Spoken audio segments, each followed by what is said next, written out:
So the purpose of this call is to immerse Matthew, Kayla, and Rachel on all things Minivela. It'll also give us an updated understanding of the competitive landscape. Um, from the purposes of Rachel and Kayla, I should mention it's to help them develop um, a style guide for Minivela's look and feel as it applies to social media, social media, our cadence in that on those platforms, and also for them to understand how that will compare and contrast with our competition. And then from the point of view of productions, writing, editing, this will be a really good primer on how we're going to handle that moving forward because there's some adjustments that we're making. And then there's also the component here of marinating on some things after this call so that we can work on it over the next week and a half or two where we're going to take a pause in productions and we're really just going to focus on putting a lot of things in motion to be able to increase our views and engagements, which has been for the most part very hit or miss. Frankly, some of it has been hit or miss in ways that are not logical, but more like based on these freaking machines and how they deal with us with their algorithms and their testiness, like that flies, but that didn't, and that piece of content is better than the other one, but the one that's less better, is not as good as the other one, performs better than content that is much better. Like we are trying to get Twitter, I mean not Twitter, trying to get Instagram, TikTok, and YouTube to play nice to us, so that we're able to be more effective in everything that we do. So I have spent 4 days very, very deeply looking at not only our content, but more importantly, at our competitors' content and gleaning a lot of insights. Now, I want to say something up front so that all of us know this. There are a lot of things that we can do right now that are in this document, but there are others that we can't yet do for different reasons. We will not set the expectation of everything that has to be done and can be done so that you think it's overnight. Some of this is over the next couple days. Some of it may even be over several weeks, and some of it will be over the next month or so. So don't think that everything you're seeing there is like everything's happening exactly like this right now, immediately. No. However, what I do know is that of all of the different pieces that we represent here and that Kayla represents here, and myself, by the way, I include myself in this. If we're all moving in a certain direction, we should be able to get a lot of stuff done more frequently, consistently, etc., than what we have right now. Again, we have done a lot to build an infrastructure for the company, and now it's a time of fine tuning it, really making it more efficient. Did you want to say something, Robert, before I continue? I feel like you're about to say something. No, no, I'm good. Keep going. You're doing fine. Okay, so let me start with one of the documents that you all received.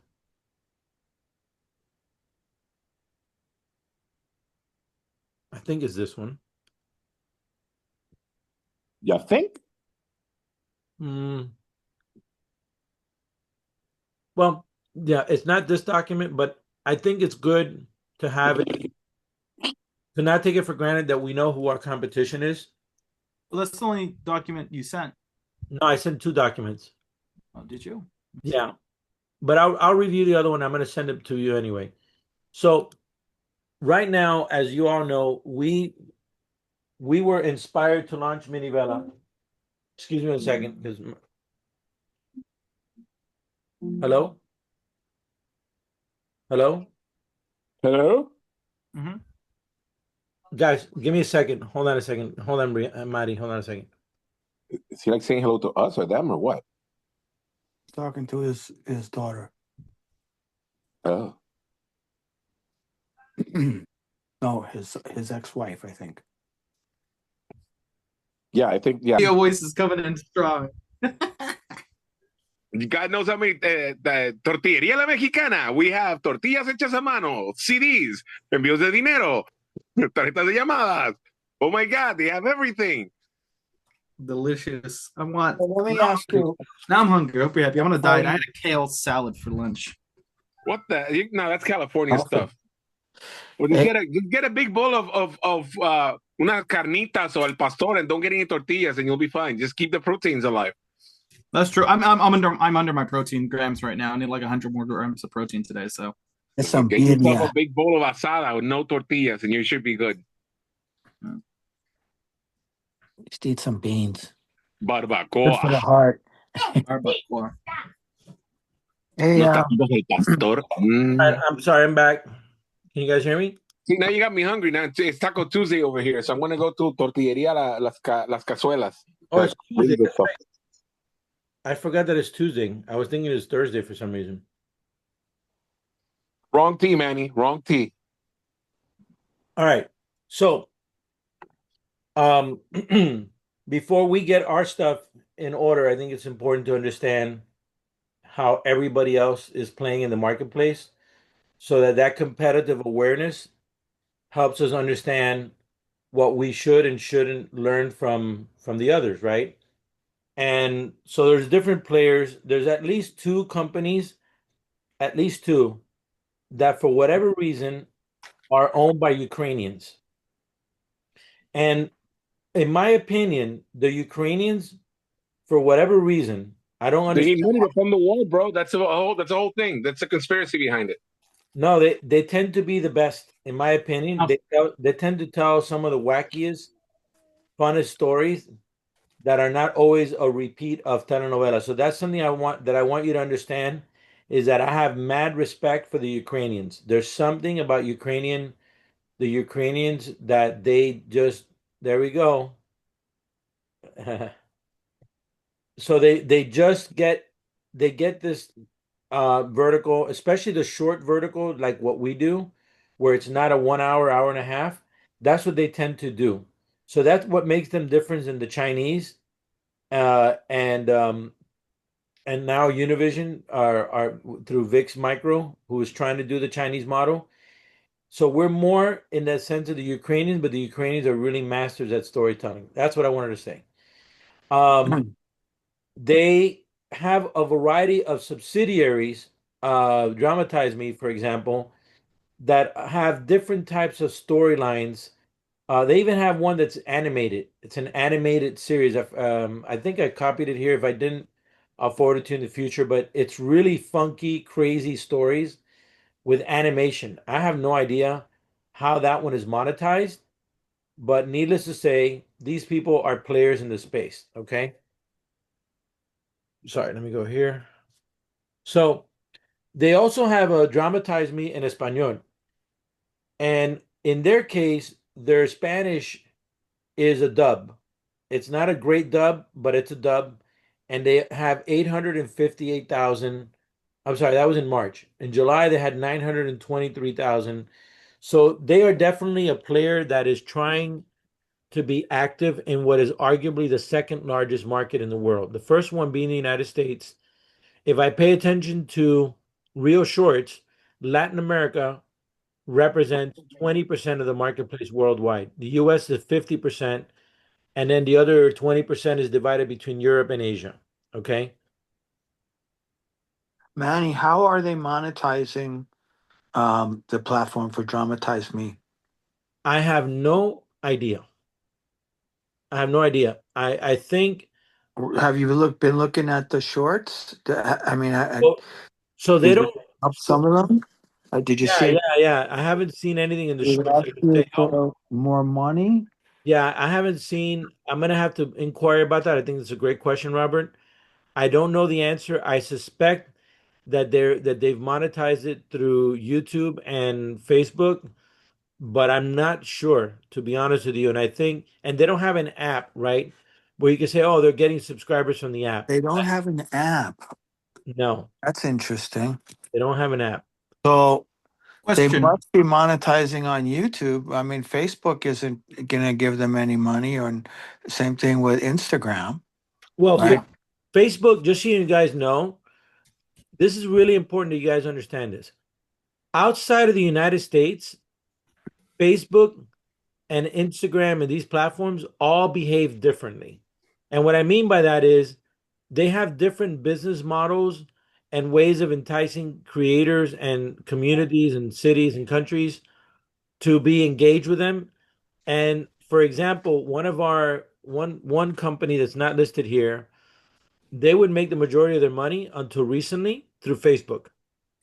And people in the United States are like, "What? But Facebook doesn't really pay." Well, they have paid at different times, but apparently they didn't pay back then, and they were paying a lot to this company to generate a lot of views.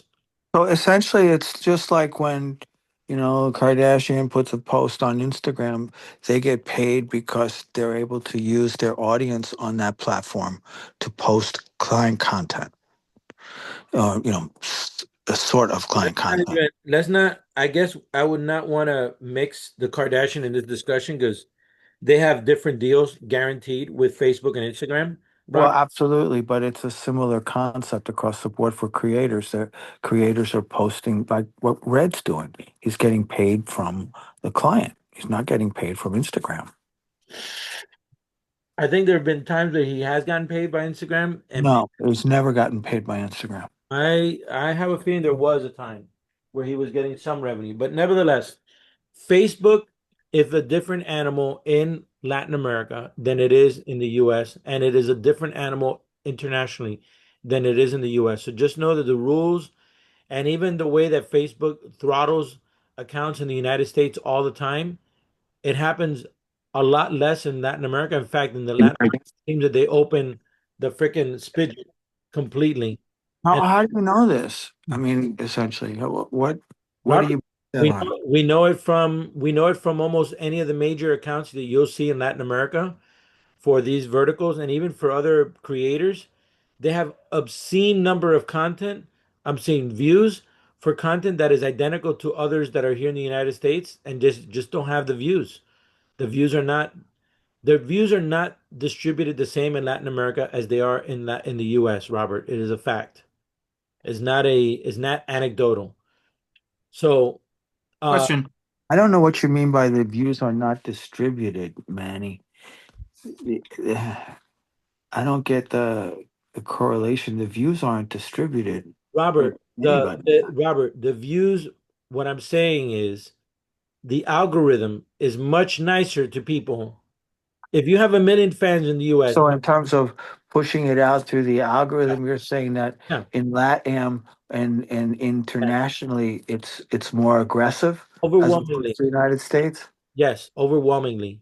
A million followers for people in Espanol here, or they have 4 or 5 million. If you look at the same comparison in Latin America, their engagement, the views for the same exact freaking content is worlds apart different.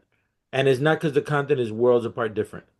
It's because they are just much more willing to let you have it if they see that you have a Latin America based page for the same type of content that you would have in the US.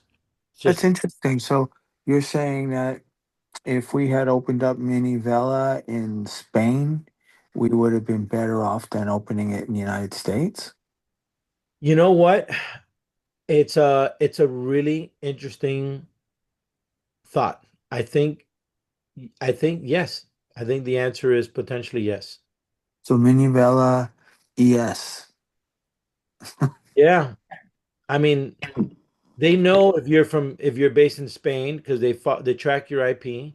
You might be onto something, man. I mean, I don't know. No, no, I know. No, it is a fact, guys. Because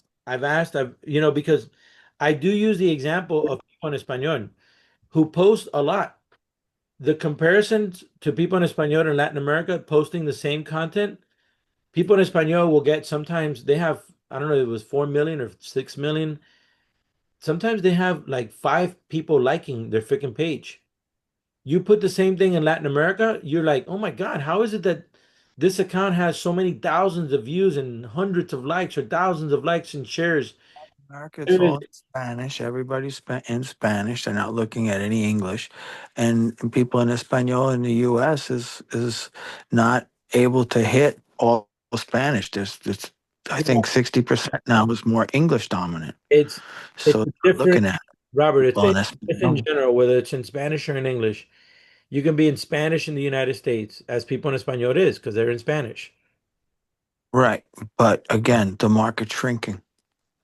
No, no, no, bro. It's not so easy to Hey, explain. yeah, I'm telling you. they're getting sent back. ICE is sending them all back. Just trust me when I tell you that having the same type of Facebook account in Spanish and English, whatever language you want, and having it in those other countries, it's worlds apart engagement difference. All right, let's move on. So So, did you get a chance to, just let me ask you this, uh, to make a list like of all of these competitor examples and trying to get through it. capture what followers are? I'm trying to get through it, bro. This is a. I wanted to make Okay. it through this deck. I Because love it. that, I love that that would be you're engaged. I love that very you're useful. engaged. All right. So overarching similarities to other competitors. Stories about love, cheating, lies, um, and I would say couples Helena, couples troubles in general are the sweet spot of the US, I mean of the Latin America targeted platforms. Okay. However, Dramatize Me, and this is one of the things that's notable about them. I give them props because they really respect storytelling.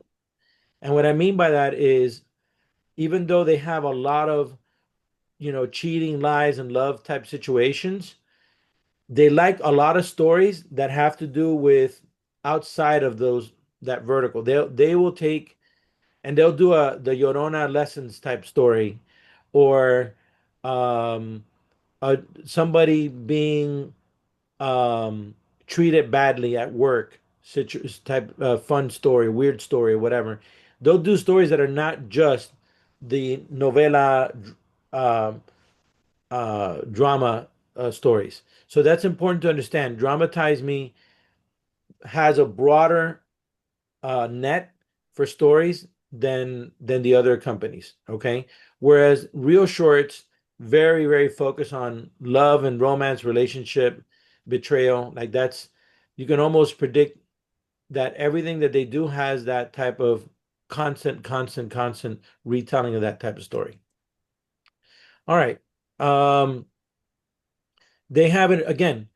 You'll notice this pattern. All of these competitors, including Darman, their biggest page is where? It's not YouTube. I thought it was for some of these. It's Facebook. It's Facebook. And when you look at where they're based, you see that pattern that they have that pattern that even if they're in English, they're based in another country. They're so being based, having a base for a page outside of the US might be a strategy, Robert, that we need to look at. Um, it's part of my follow-up call with Facebook and Meta that I'm going to have because we have an internal team that's going to talk to us. Rami, can you put that as Dramatize Me and Darman have the biggest followers are on Facebook, basically. Is that what you're saying? even Darman, their Facebook page is the largest page of their thing. Yes. And Dramatize Me as well. Dramatize Me as well. Yes. Now, And one, what about Real Shorts? I don't remember. We're going to look through that in a minute. Okay. But here's another interesting thing about Dramatize Me. So their page, it's really weird. Their Facebook page is weird in one way. They, first of all, it's in English. Okay, so they're not even this page, their big page, they only have one on Facebook. This is like their all-encompassing page, whether they have a Latin America one or they have a other language one or whatever, they only have one page. But here's what's weird. If you look through their pages, they have an overwhelming amount of content that's devoted to pop culture headlines. Nothing to do with their shorts. Nothing to do. But about one out of every 4 or 5 posts is a post of a Dramatize Me episode. So they used their Facebook page as a place to find out the latest about Shakira and whatever and whoever, is dating so and so or who won the Grand Prix race or whatever. But in between all those, they sprinkle in their Minivelas. Okay. So they're always sprinkling, maybe about one out of every four posts goes back to posting a whole video of a cut down. Okay. And they have real engagement. So at least 450 to 600 likes per video. Okay. They do have some sort of paid version of their service. I'm not sure what it is that is for their super fans, but it's not an app. So that's what Facebook and Instagram are offering a subscription model within those platforms so that if you want to give your followers more content that's exclusive within that subscription, you can provide that service as well. And that's how also they're monetizing. Matthew, I think you do that, right, Matt? Correct, I do. I have subscribers and stuff. What do you do? What do you You do? charge for your subscribers? Like $2. You can charge anything you want. I think it's like 2, 5, or 10. It's like the base ones. I charge like $2. So, and what do I Have do? you had any pushback on that? No, I mean I'm transferring over to like Patreon. The thing is that like I think Instagram keeps like 5%, Patreon keeps a lot more than 5%, but it's more accessible to people without Instagram. Having said that, for Instagram, if you have subscribers, you can just post content to them. Instagram stories, you'll get notified when they message you. They can, whenever they comment or anything, there's a little purple crown that's like, hey, this is subscribers, to treat them nicer. And then yeah, you can post content that no one else will see except for them.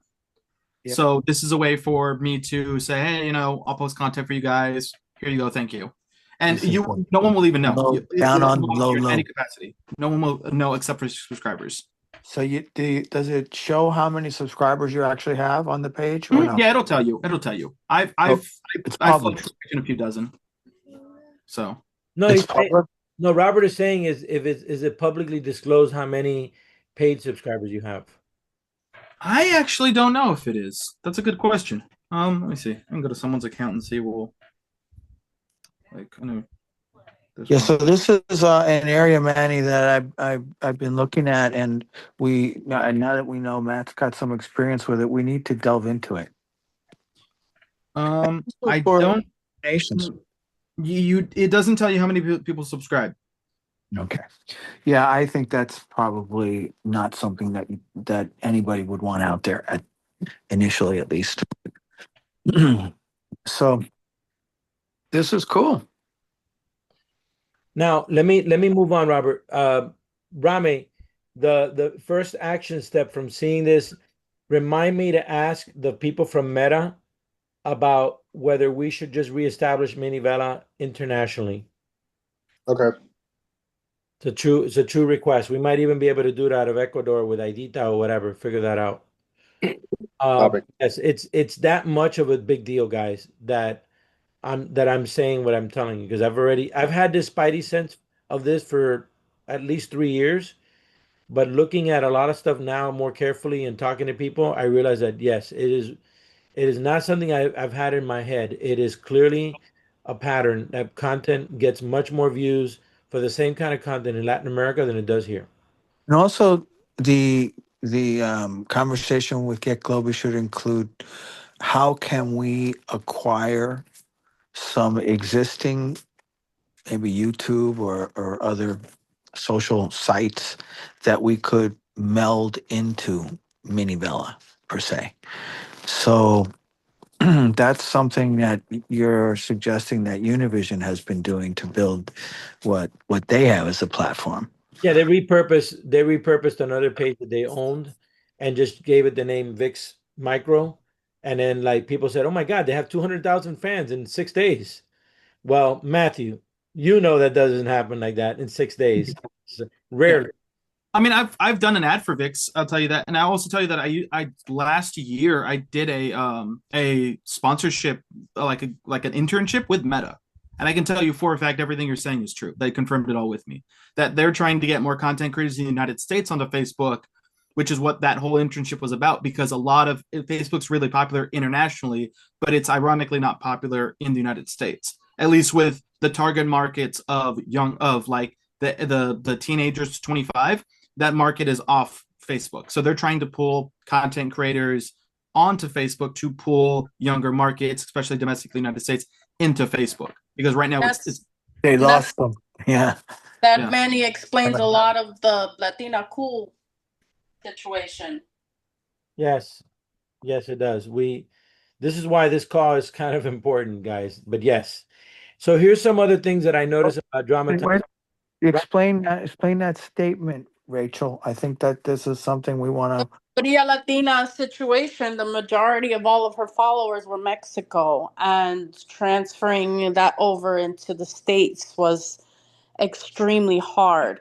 So for Minivelas, like Manny and I, it came up in passing that it was like, that's more, and I don't know what the value for that would be for U.S. brands because they want U.S. people, but Not the much. Minivelas, the Spanish content, like when I think of you pulling in numbers that already exist, like I think of that Latina cool would might be. I'm just assuming be the kind of people that would watch the Minivelas that Haidita's doing. The Haidita ones for sure. Absolutely. And it should resonate with them.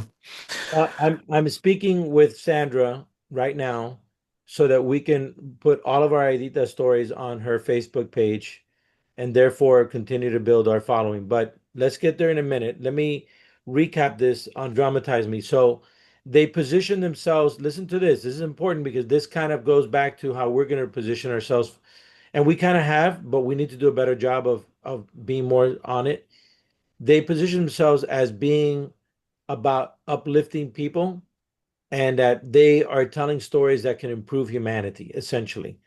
So that they're and it's legit. The Dramatize Me is not just like their mission statement. Like you can tell in their stories, there's ultimately a desire to tell stories that There's a are positive note to it. Yeah. it may it may have some weird way of getting there, but yes, they do have that.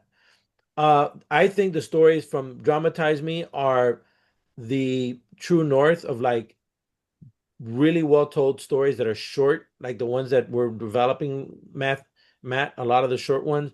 I really like Dramatize Me overall. Um, Most of their main actors are rotating.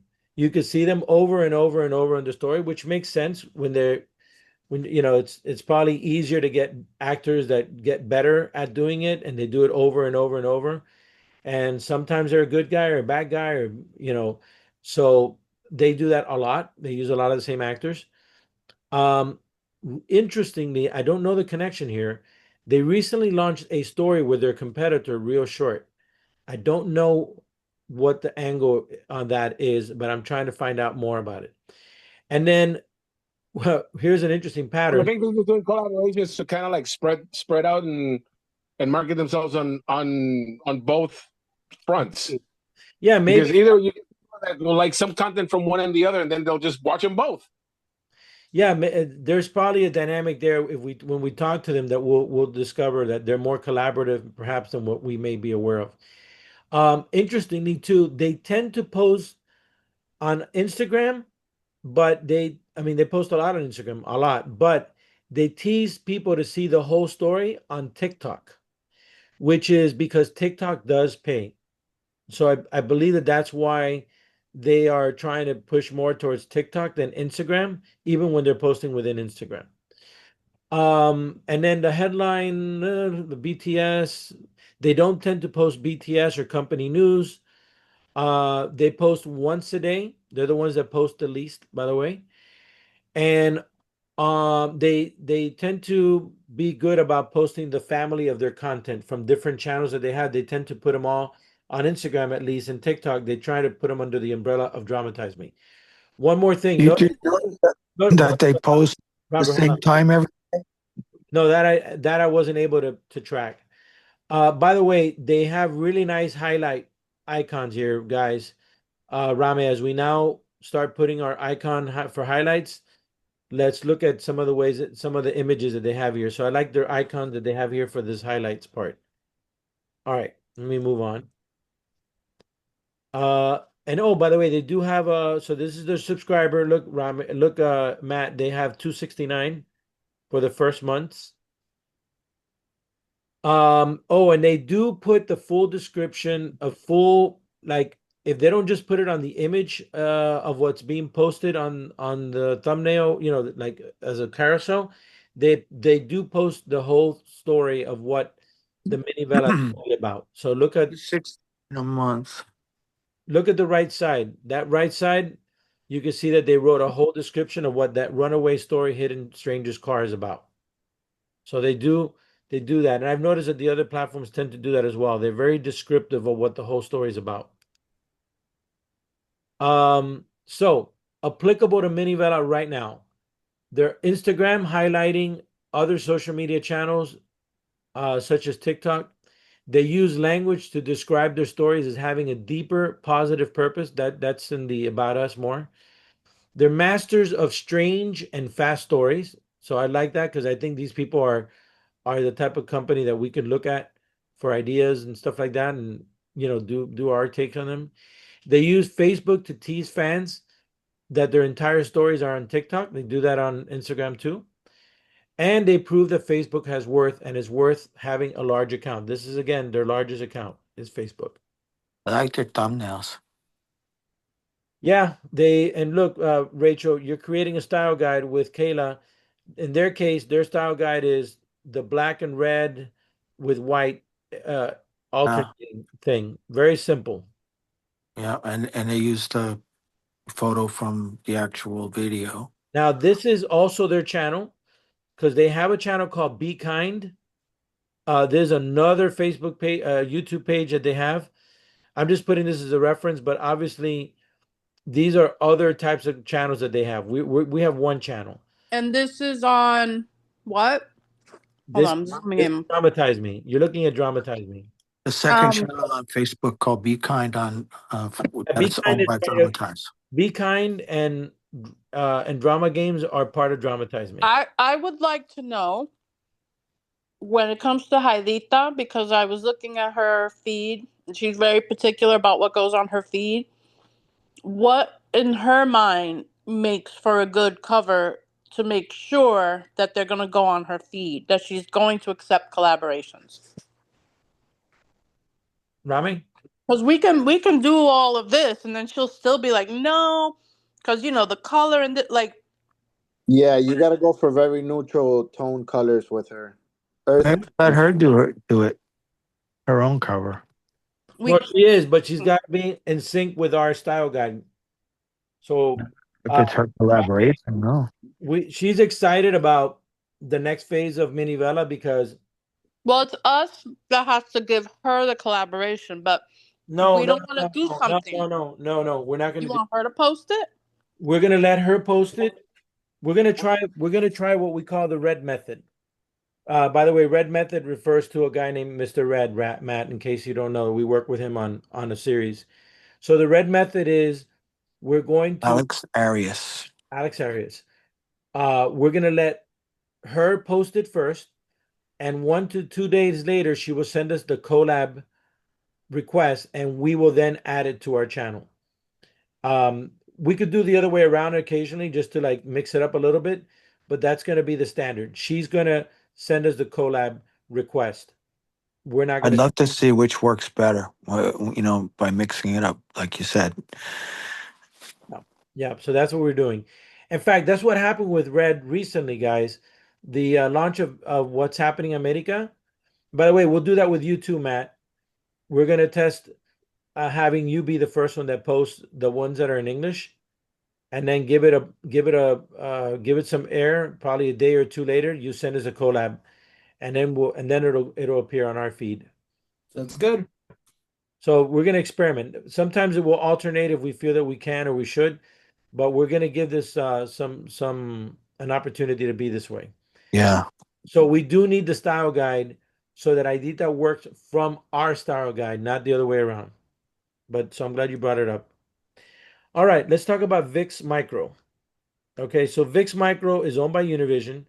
They own a streaming app similar to Netflix called VIX, and they 2 weeks ago launched VIX Micro. That's their version. This is the cover of their Facebook page. Oh my God, yes, instantaneously they had 6.6 million followers against 3.8 million likes. I still don't understand the big difference between one and the other, Matt. Do you know? Do you understand the difference between the likes and the followers on Facebook? What do you mean, like the likes and followers? Like the percentage of how come they have likes and how come they have followers, and then Yeah, like what's the difference? Like, engagement rates? it's such a big difference. Yeah, so when it comes to engagement rates, this might surprise you, but most people have about 1 to 5% engagement rates. That is of the followers that they have, how many people, what percentage of people actually engage in any capacity, whether it's watching more than 3 seconds, whether it's liking, whether it's commenting. Most channels in general, it's about 1%, 1 to 5% of people actually engage with their videos. So it's very rare for anything. I mean, that's one of the way I get marketing is that my engagement rate is 15%. So That's it good. That's yeah, strong. it's that's why there's likes and there's Off the followers. So there's charts. huge followers. You also have to remember that bots exist. People buy bots. Yeah. There's really no punishment. There's really no way to justify or to prove that, other than like actively getting caught. So a lot of this is just going to some Indian company and going, hey, we're gonna pay you $200. Give us, and I get it. I get it all the time. Emails of people going, hey, we'll give you 20,000 followers for $100.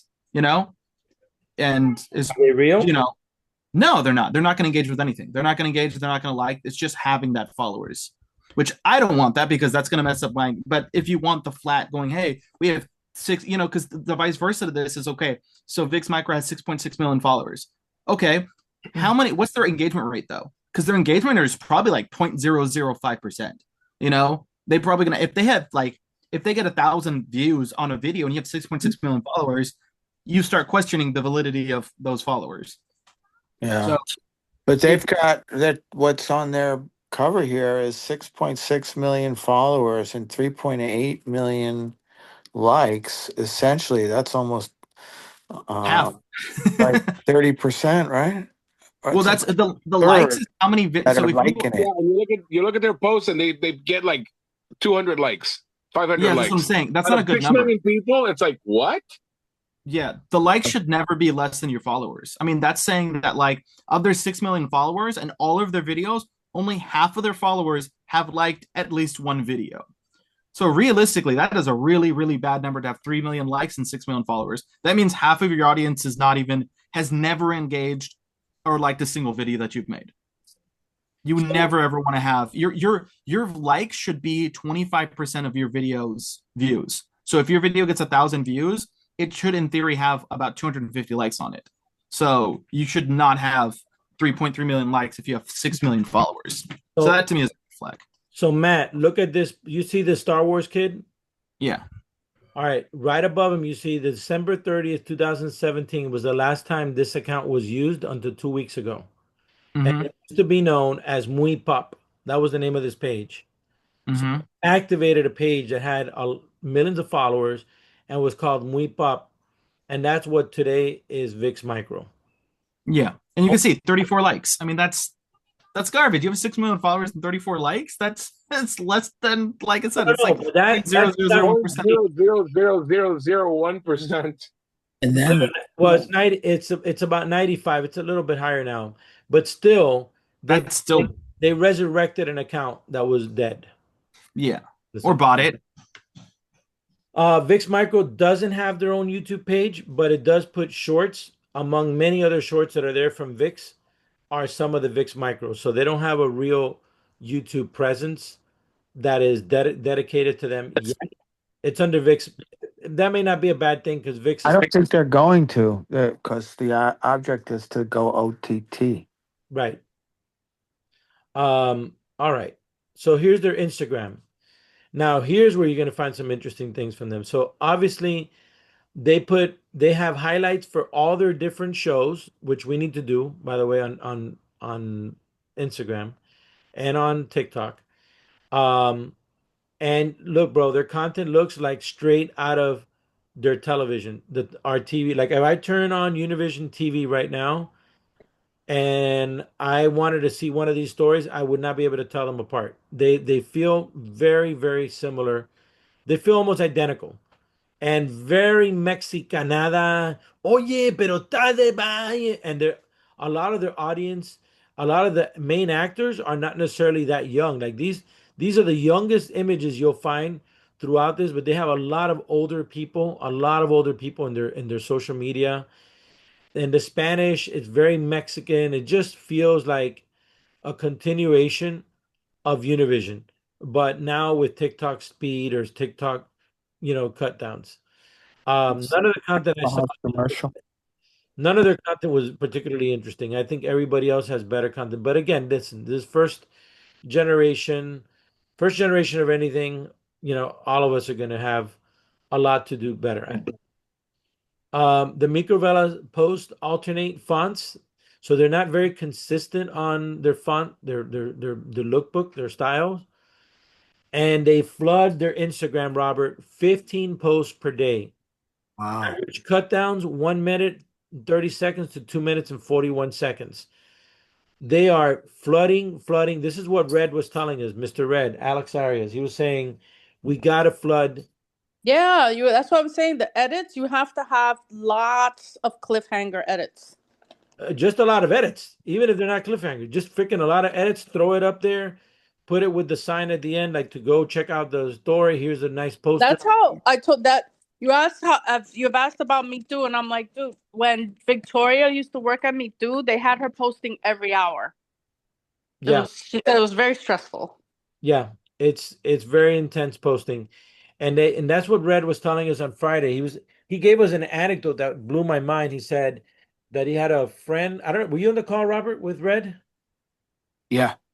Remember when he said that that friend posted something, it got like no views. He said take it down, repost it. They took it down, they reposted like very few views. He did that like 15 or 16 times. I don't know if it was 20 times. Yeah. And when it hit, It it hit. went viral. The same content that he was getting like no views, no traction. It went viral, and I think they ended up having a deal that came out of some major sponsor came out of it. But it was a piece of content that nobody was viewing. He was like, man, what the hell? Nobody's viewing this. He just took it down, put it back up, put it back down. Then his friend eventually got tremendous views. So yeah, he said we got to flood the Instagram, we got to flood TikTok, we got to flood YouTube, we got to get the algorithm to pay attention, to freaking kick in, and it will kick in. He says if you flood it. Um, so TikTok, by the way, many of these people they clone TikTok and Instagram are the same. So that's normal. And of course, like Matt does with his own stories, what's on Instagram is usually what's on Facebook. So that's not very different there. And everybody has playlists spotlighting their Minivelas. The playlist is a thing. Well, Uh, Manny, let me ask you because TikTok is very different than Instagram. I mean, it's a younger audience than Instagram. Do we want to put exactly the same stuff yes. that we put on Instagram on TikTok? Yeah. Right now we do. Right now we're still editing, Robert, for whatever we have of the content, right? So and we're not trying to skew older, we're trying to skew younger. So I don't think it makes a difference. Honestly, I've noticed that our competition, with the exception of Darman, our competition does the same exact thing. They post the same things in Instagram and TikTok. They don't spend time trying to be too differentiated. If one hits on one and it doesn't on the other, so be it for them. The other question is, do you post a whole mini vela on No, TikTok? no, Just the cut downs. just uh that's a great question. I think the answer is no. But we'll go back to that in a minute. Okay. So these people are also inconsistent in their posting style. They alternate between the black and white and the white fonts. So it just might be a way of them giving it variety. Also, guys, this thing about posting episode one, two, three, four, and five, yes, Robert, that is the style. Overwhelmingly, everybody does that and they post it at the same time. They don't separate it by days. They post them together. Um, by the way, some of their views on this I don't have an answer for, but some of their episode posts on their playlist have a lot of views. These are really good views. Which is this? VIX. But remember, there is again, there is a massive advantage. I would here's what I'm gonna bet. And I haven't looked it up. I bet you one of you, Efra, you're great at this. Why don't you look up, watch, I'm gonna bet you on something here. Hold on. Efra, look up what was the media company or the platform that was called Muipop. I bet you that Muipop was a Mexican based company that was publishing and had a big following, or that Univision owned, or was a show that was on Televisa or something. That Muy Muy Pop. Muy Pop, Muy Pop, MUY Pop. I'm gonna bet you that this page came from Mexico, and as such has such a humongous following that I think is up there with almost any network. Okay, Is it muy pop with exclamation points, or how is it? it, Hmm. I didn't see an exclamation mark. I didn't see an exclamation mark. So, I also estimate that they did some boosting on platforms, and that's how they had so many views for some things From Barcelona. from Barcelona. Okay, yeah, I should say Barcelona. for No, sure. there's I think there's two types, because there was one that was, yeah, well, this one's dedicated for children actually. Yeah. Mm, It's like cartoons for kids. no, Yep. I can't imagine it would be that one. Yeah. Oh, you know what? That would make Everything that would pop. make sense because look at this one. Look at the last post that they did in 2017. Muy Pop Univision. Here Oh, it is. but oh, but that's no, but that's weird because no, Muy Pop looked like it was a channel that belonged to VIX. If VIX was around, because this post also the .com VIX.com. Here I found it. It's May 20 May 2010 is when they joined. It was univision.com/entertainment that owned it. And they had 129 following, 16.1 thousand followers. That's it. That's the Muy Pop Univision. Yeah. So, anyways, Latin America, Spanish language, those are good pages to get a ton of viewers and followers. There might be a strategy there for us guys that we need to consider. So, I'm working on that from a distribution angle. That's not going to be your concern right now. But yeah, I'm definitely very top of mind with that. All right, let's continue. So, what I will save you now is I'm going to save you a bunch of slides because that's going to be in the other presentation, which shows the different types of posts that they do. The meme type post, like this one, the static image post, they take straight from the novela. They find a funny face or an or fun reaction, and they memeize it. Is that the correct word? They do a meme out of it. Okay, so just those are the kinds of things that we got to add to our artillery. They memetize it. Memetize it. There we go. And they love to use promo carousels. And the carousels, by the way, this I is love those too.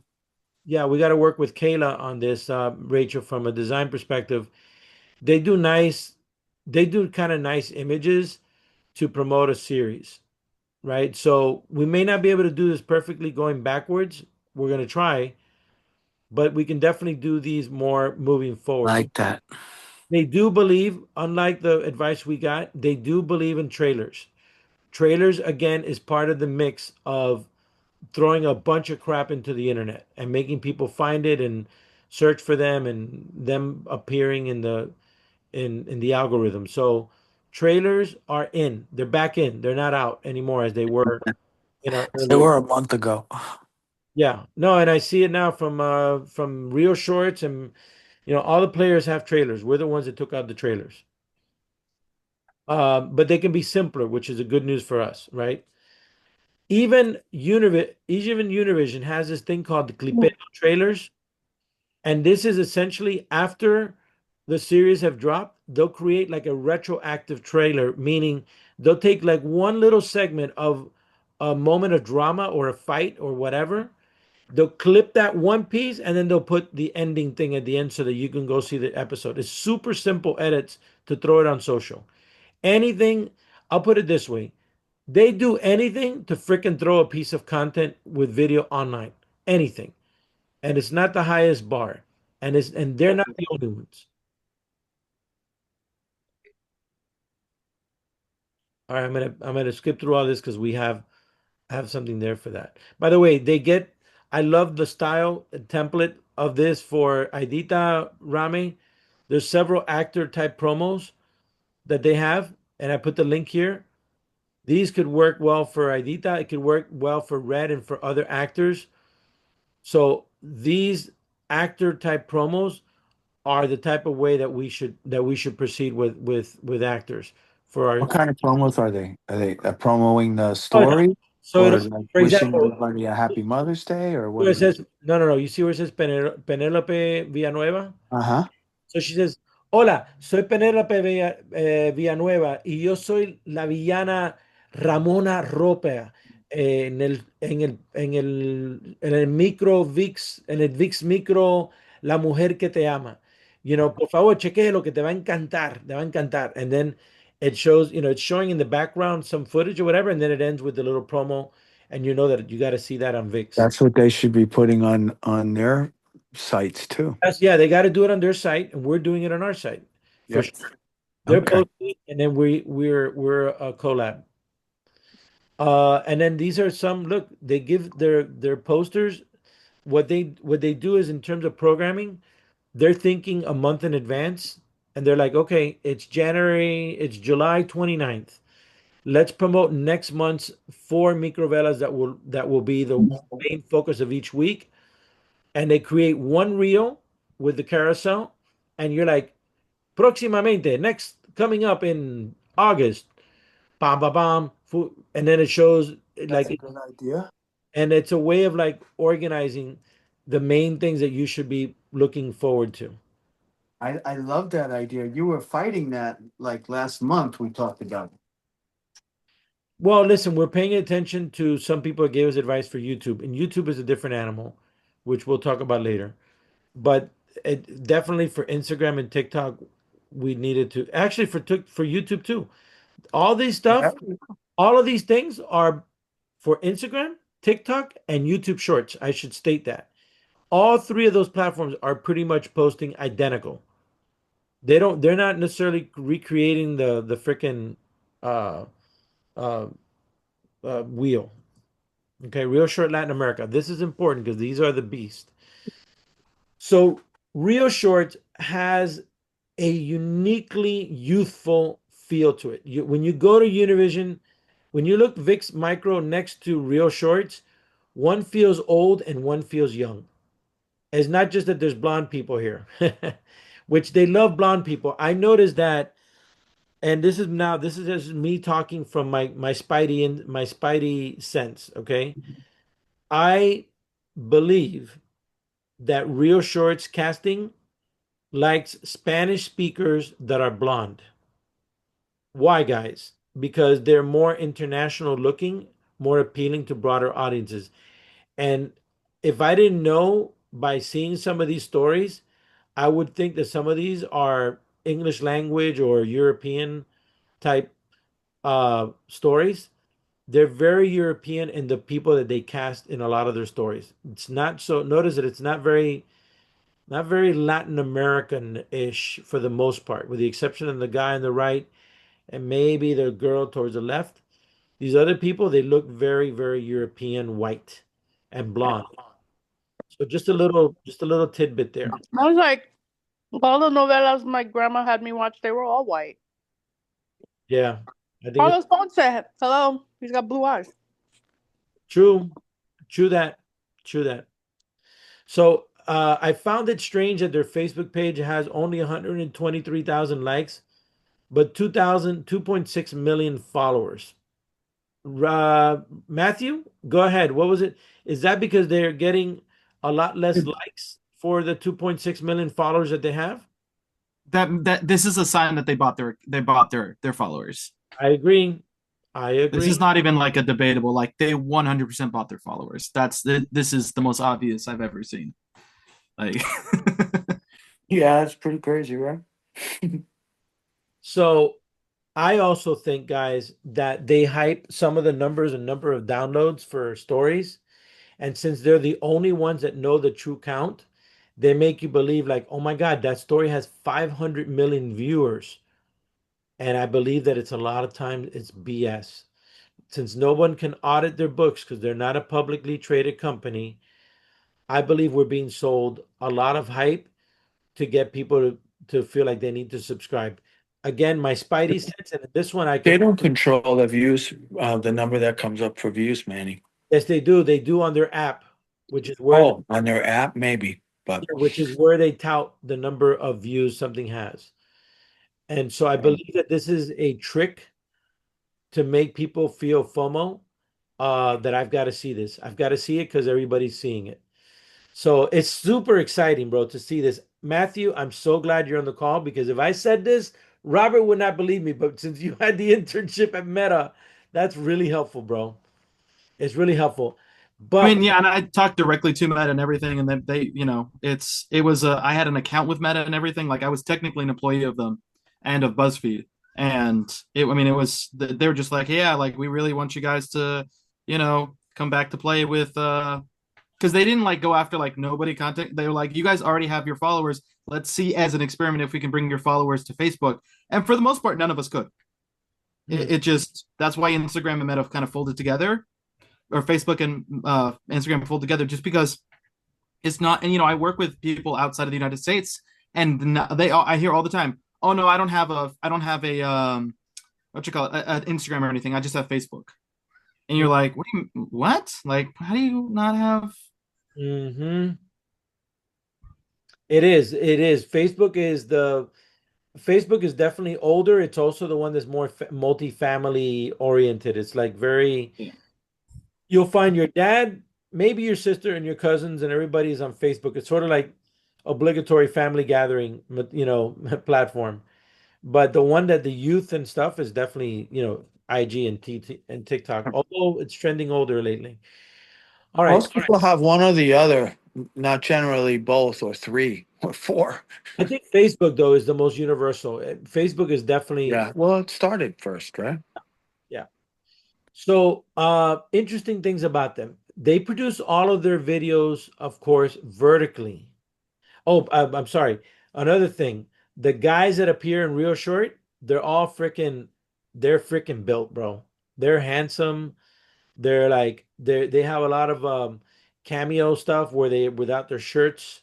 Like this is this platform is extremely youth aligned, unlike Univision, and which surprises me because Univision specializes in this crap, but Univision tends to have a lot more older characters than you'll see on a Real Shorts. Okay. Um, they also have videos that have performed well, but their static images do really bad for some reason on this Facebook platform. And I think one more thing. Oh, they too also flood the the feed. They flood it very similar to VIX, tons and tons of output per hour. I think it's like 15 per day, that kind of thing. Lots and lots of posts. Even if it's just a what do you call it? A recooking of a specific show. However, notice one more thing. Have you noticed that at the top it shows 4 images? Those are all different minivelas. So I have a feeling, I'm not sure yet, guys, but I'm pretty sure they promote, and of course they go in depth and they're very well written and they're very long. So they go long on minivelas but they only release, I think, I'm not sure, but they primarily focus at least hardcore on four of the minivelas. Now they have a much bigger inventory to promote past minivelas and mix them into what they have now in Spanish. But I think that they primarily launch four Spanish language ones per month on Real Short. Okay. Um, oh no, they post between 3 to 6 per day. I'm sorry, on Facebook. So that's about the average. They post about 3 to 6. Um, so yeah, you see, these are the four that they're promoting right now.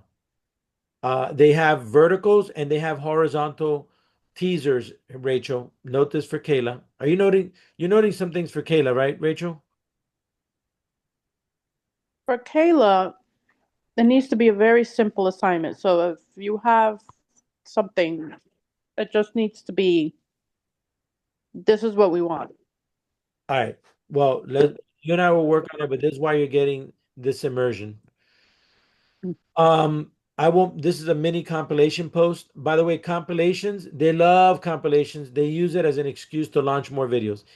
These people are such whores about trying to launch a video for the sake of a video that they will compile stuff. They sometimes they put stuff together. I'm like, wait, but that was not the most logical. Why did you compile those three? So, for example, in this case, the reason I'm showing this to you is this is a video that is a compilation of episodes 1 through 3 on Real Shorts. But get this, they had already posted episodes 1 through 3. I think it was episodes 1 through 5 because that's what they tend to do. But then, like a week later, they just did a compilation of just episodes 1 through 3. And they put that compilation video up. Again, they are working the algorithm. They are working the algorithm. And they love BTS.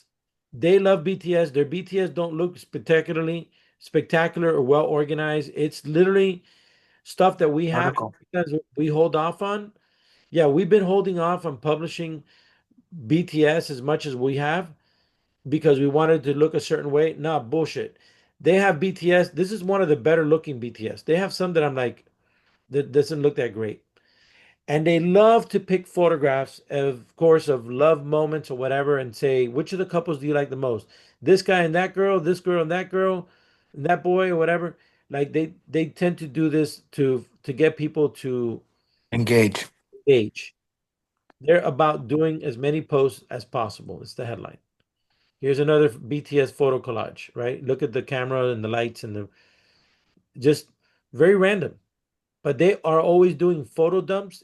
I guarantee you, if somebody found the BTS of a Minivela that nobody had used, they'll be like, "Oh, here they go. Let's post it tomorrow." And they'll post it tomorrow because they're just constantly humanizing, making it approachable. It's making it relatable. It's what their idea is. And also, frankly, they're working the algorithm. So under the guise of working the algorithm, and humanizing, they're working the algorithm. I'm sorry, under the guise of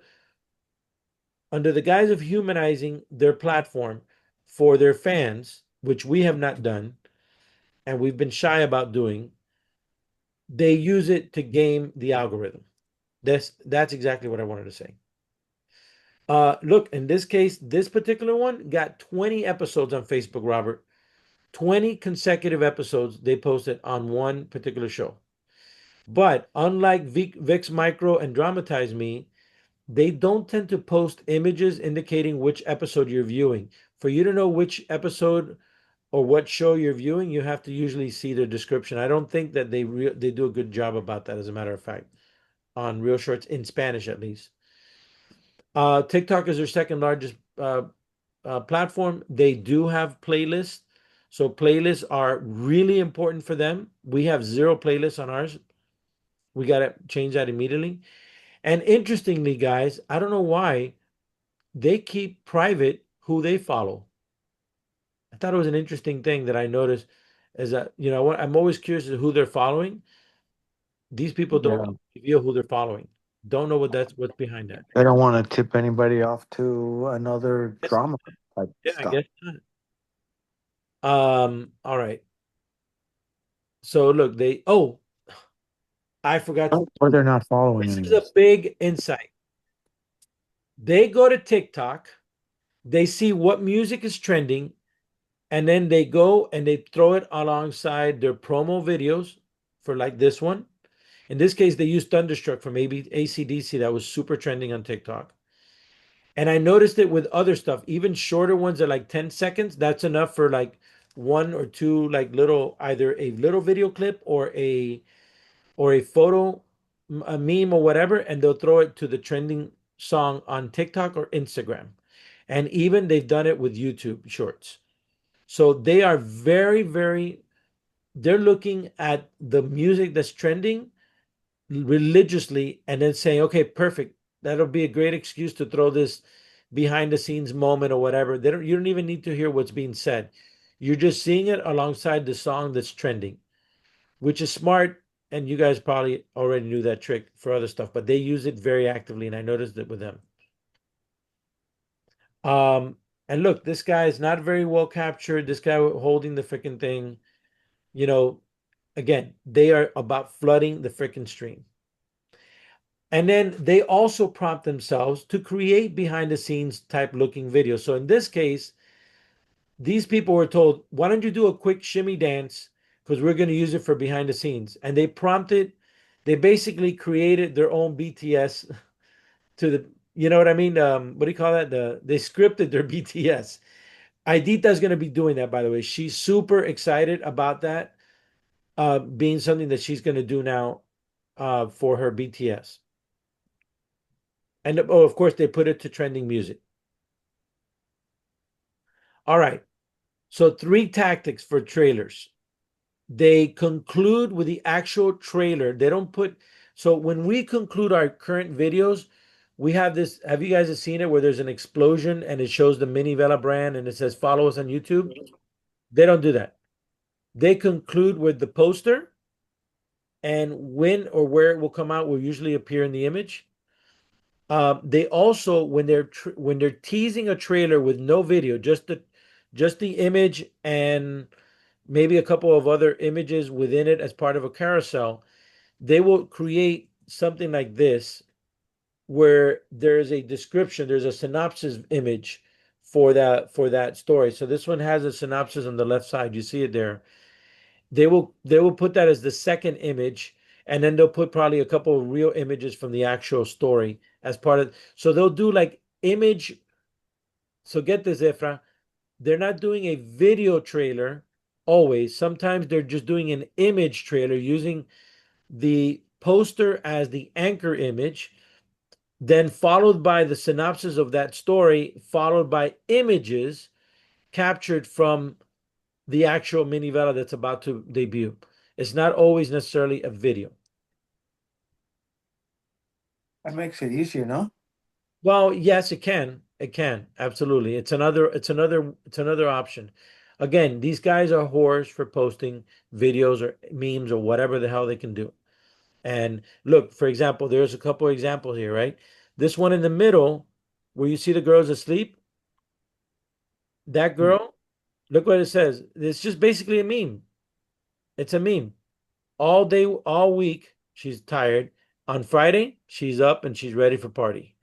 Right? That says it all, right? That's the thousand words concept. This is another one. What's your level of stress? So they go into their own story. They find three or four story images show upsetness, a knife or whatever, and they're asking people to do that. This is how they engage. This is how they use memes. All of these are memes. These are all memes. Yeah. So memes, they're always mining their content for memes. Is the headline here? Always. Again, they're whores for posting. But we got to be whores for posting. And this isn't even look how much of a whore they are for posting that. They just found a little bit of an action shot and they actually created an outline of where you can try to stop the video to stop them right at that moment where their bodies are in that exact moment. So this is the way that they create engagement, in this case, super engagement, right? Of trying to get that moment of the capture before she falls inside their videos. Really, really dynamic. From a real shorts perspective, they're the most dynamic posters of content. Have you noticed any sweepstakes that they've So posted? they're focusing their competition right now, which is trying to get, trying to get people worldwide to submit stories or whatever. Okay. All right. And so again, if we need another example of an actress, here she is. Hola, soy no sé qué, y yo soy, and I'm the villain, whatever, whatever, in the next song, La Heredera Castiga a su Esposo. You got to see it. It's the best thing. Oh my God, I love it. Tell me if you agree, and they'll post it. And their actors, not only are they posting, but the actors are sharing and collabing with them. Okay. On the video side, look at how this guy, this actor, he's posting he's saying his call to action and whatever, like she is on the left side, but underneath it, because it's vertical, you see a moment of his scene from that story. That's a dynamic way of editing the video, Efra. I liked it. Do you agree? Yeah. Okay. So it's just Well, a many. Okay. lots of tricks. These are all editing tricks. I know that you're a master, but I'm just putting it here. It's memorializing that other document so that we have it as a frame of reference. Like we need to jog one of our, whether it's you or a VA that we'll work with in the future. I already gave you like a line out of what I wanted to do when it comes to being able to do more dynamic stuff, and you're not listening. So please keep going. Okay, we'll get back to it then. Anyways, in this one day, it's a compilation of stuck up women facial poses for this. And so if you press play, you will see her in one moment. She's got an angry look, and the other one has and it's just like, you know, just a very short, like, what's your vibe today? Right. And that's what they asked the followers. And then here's another one. Which one reflects your energy today? Right. So the number of characters from a Minivela, and they ask people to say which. That's cool. And then they do have, we're not ready for this, but they do have, it's very rudimentary, guys. It's super not very well done. But they do have like a podcast, a vodcast called Real Talk. And again, these are ways that they have humanized it so that they feel like they're part of this creator platform called Real Short. And look, this is this actor, right? This actor has two playlists or highlight stuff on his Instagram, or this is his tick. No, this is his Instagram, and he includes the tabs for them on his platform, very prominent, as a matter of fact. So their actors really feel like they're a part of them, and we can do that with those that are very common with us, right? So um, youth. Look at the faces, bro. When you put this next to Vic's Micro, and one looks way older than this one. Look at the faces, right? Um, so I can get out of here. And now Latin America. The Rio Shorts Latin America. Here is a big one, a big insight, Robert. If you click on any of these images, um, right here in this part right here towards the top where it says Nuevo Lanzamientos, they look like they're vertical because they're as a cover thumbnail image, they're vertical. But when you click on it, the content is horizontal. And it has on the right hand and on the left hand side, it has like a blurred image thing. You've seen what I'm talking about, right? It has blurred, image to show that they don't have it's not vertical, so they have to like fill it in with like blurry type stuff. Well, guess what? If you go to Real Shorts Latin America and you're on your computer and you click on any of Real Shorts videos, it'll show you the vertical version because there's only a vertical. They don't have a horizontal. And on the right and the left side, it has like a blurred background thing, and it's sort of like a made up way of doing that. But if you go on your iPhone, perhaps even an iPad, you will see the videos perfectly as if you have been seeing it on TikTok or Instagram vertically. It crops out the rest. which is an interesting insight for us because we know that it only impacts us that way with the bad viewing if you're seeing it on TV or if you're seeing it on a laptop type computer, but not if you're watching it on a phone, which is overwhelmingly the way most people see our content. Yeah. Look, this is a 10-second musical collage. 10 seconds of a bad face against a trending TikTok song. And they are very careful. They are careful, you could tell, about how they use free music. So they won't use necessarily the same song, even though it may have the same beat on TikTok, than it would have posting the same type of video with a song that's trending on Instagram that Instagram has licensed, because it's not always the same. All right. And then the beast, Darman Studios. Their second largest platform, actually their third. I thought it was their second. Their third largest platform is TikTok. Notice, Robert, how like Univision and others, they post consecutively. 1, 2, 3, 4, 5, 6, 7. Look, in this case, 8. Okay. They post episodes on the same day and consecutively. So we're going to go back to that. They post some of their stories in full, as a matter of fact, on TikTok, even if they have to split certain episodes into part one or part two, or even over several parts. But there's some things that they post on YouTube and on other platforms that they don't post on TikTok, and vice versa. Again, they have thousands of stories, so they can do that. They can get away with that. Okay. Their YouTube channel is their second largest platform. Their first is Facebook. But they focus on uplifting content, and look at the faces that you can even see in the top. They're not only youth, they're actually ultra young. Lots of young faces. A lot of their content seems to be geared towards teen, although Alex says that it's geared towards teen but appeals to adults because the lessons are applicable universally to adults. Okay.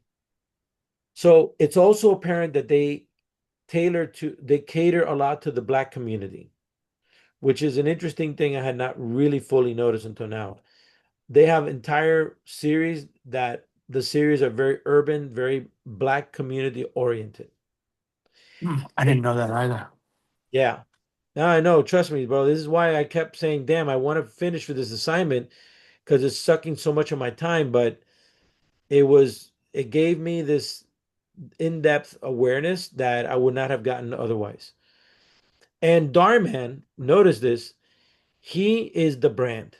He is the brand. In fact, he has more followers on social media than his own company, Darman Studios.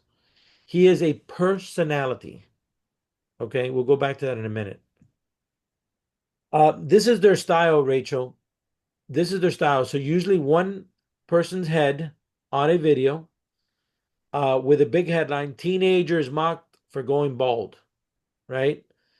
They tend to not have more than one person in the image, but a big bold headline, and it's always the black background against white and blue. This is on their regular social media too. This is from their YouTube page, yeah.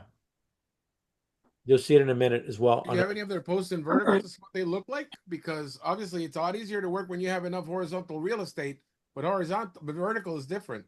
Yeah, when it's vertical, they don't have Darman's face because he doesn't fit. But I bet you they would put it there if they could. What uh, is it called again? Does it? Oh, Darman. Darman. Yeah, Darmann, just like you see here. But don't confuse it because there's Darman and then there's Darman Studios. The platform is technically Darman Studios, but Darman is a massive influencer. He's one of the biggest influencers of California in general. Okay, so And they still have that hideous blue and white on their Instagram. yes. But listen, it's hideous, but it's also consistent and iconic to him. Okay. Mhm. Um, they do schedule their videos. Okay. which we know might be done more so than for the immediate views, more so for the algorithm to capture the content, etc. This is already premiered. Now this is Darman's personal account. Notice he does not post any of his own videos from his business account. You're like, but Manny, I see the black and the white and black and blue. Yes, because that's associated with his brand, Darman in general. But he himself does not post any of his own videos from his company. He has more followers, I believe, than his. He's got 25 million on the corporate site. Well, his personal one gives it a run for its money. Yeah, 16 to 25. This is well, no, this is just TikTok. On TikTok, he's got 16.3. I haven't seen what his Mama. You're making a mess here. Close that door. So just really interesting. How he leverages. He's all about aspirational, inspirational, and entrepreneurship with a family twist. Because he's always throwing his wife, and his Latino kids. Because he's Danny, Rachel has another call. okay. It's fine. I'm recording the rest of this. Bye bye. So Darman, let me see, 1 hour, 146. Okay, 146. Darman is biggest on Facebook. Look, this. Oh, by the way, Robert, no, this is his personal one, Robert. He's got more followers. Oh no, this is his studios one. Sorry. So on Facebook, he only has one account. He does not have a studio one and one for himself. But they have more followers on Facebook than other platforms. And now this is actually not Darman. Sorry. This is not Darman. We're done with this presentation. All right. Um, I know I went through a lot of stuff, but I haven't gone through what we're supposed to do. What should I do? Should I just go barrel through the other part, which is the action steps? Yeah. Unless you want to have a part two And meeting. I no, I would rather just kill the thing here and get it done. How How does everybody else feel about that? do you guys feel? I've made time for this, so if you want to go for another, whatever, sure, call. Let's do I'm it. here. Let's get it. Let's get it done. Um, mm, Rami, can you send me the He's gone. Rami's Rami's gone? another call. Oh, Rami's gone? Yep. Oh, I didn't know that Rami was gone. When was he gone? Like about 5 minutes ago, his phone ran out of charge. Oh, I'm sure he'll join. A likely story. No. Dang, I sent you guys can you send me the link that I sent you earlier today, guys? I don't know if it's this one. Hold on, let me see if it was this one. What do you mean send you the link? No, I sent you guys a link earlier today with Here, I'll send it to you. I don't think it was this one. Did I didn't I send you the recommendations one? Yeah.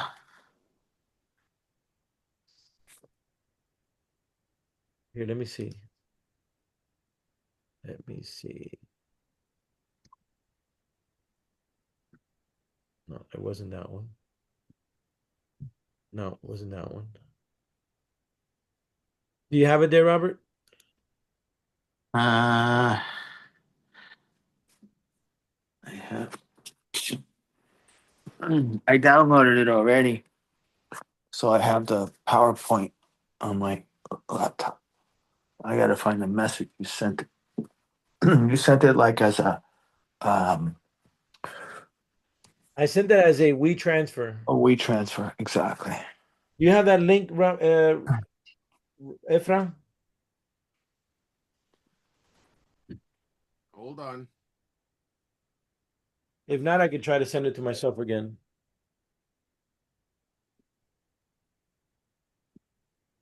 What, the one that you sent earlier? Yeah. Yeah. Yeah, I'm looking for it too. I sent it here in the Zoom. Oh, okay.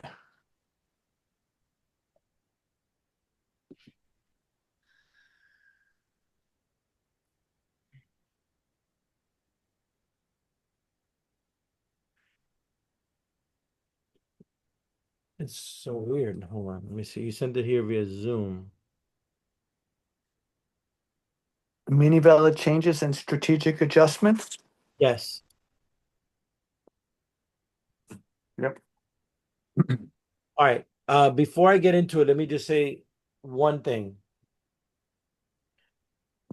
Our our mandate, our overarching mandate is to significantly increase our views and to do everything possible at this stage and looking forward to the next immediate stage to be able to achieve that. It does not mean that it's going to be, this is not something that any one of us can do it. It's something that's going to be something that collectively we can make happen, right? Teamwork. That's so weird. No, how come I don't get, I didn't get that document. What do you mean you didn't get that document? You sent it to us. I know. You know. Yeah, you freak. I know. Let me send it to me. Let me send it to me again. What do you mean you didn't send it? I know.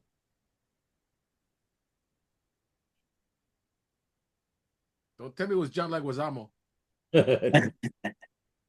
No, actually, Matthew has some insights about John Leguizamo. I'm sure he does. I'm friends with his former agent, and she has some stories about that's maybe not so nice about I him. am sure that the guy that's his peaches and cream. I always had something against the guy because he complains a lot about Latinos not having representation, and one of his most known roles was playing an Italian in a Mario Brothers movie. But okay, sure, why not? It was good. Yeah, but he's complaining, oh, there's not enough Latino representation. Latinos don't get hired for Latino roles. They're like, dude, you got hired to play an Italian. What are you talking about?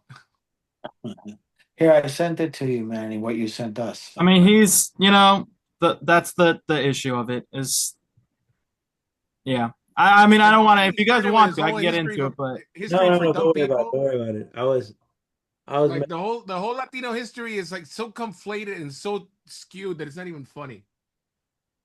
yeah, I mean, and the thing is too, it's like it's historically accurate technically, but how he's presenting history is a little off.